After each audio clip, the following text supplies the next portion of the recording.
చదివించుకో, మీ జీవితాన్ని మార్చుకుంటాం. ఈ లోకంలో మనం ఎట్లా బ్రతికినామని కాదు, రేపు చచ్చిపోతే పరలోకం పోవాలా.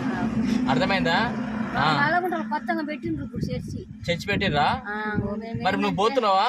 మేము కాజీ సాగుని కొలుచుకుంటాము నాయన. కాదు కాదు కాదు, ఒకసారి అది చదివించుకొని నీ జీవితాన్ని మార్చుకుంటావు. కానీ మేము పుట్టుబడి అప్పుడు అందరం కలర్ వచ్చి పోయింటే నాయన సొంతంగా పీకినేసి చెప్తున్నాం. పోయి మా నాయన బాప్టిజం తీసుకుండు, పడి దెబ్బలు తగిలి మళ్ళా ఊరికి ఆయన అనుకుంటూనే మాసిపోయింది. మేము కలర్ పడ్డది ఫస్ట్ మా ఇంట్లోనే.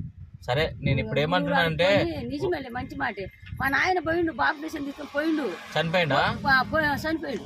బాప్టిజం తీసుకొని ఆయన చనిపోయినాడు అంటే దేవుడు పరలోకం తీసుకెళ్ళింటాడు. ఆయన తెచ్చిపెట్టండి, ఆయన విషయం కాదు, మీ విషయం అడుగుతున్నాను.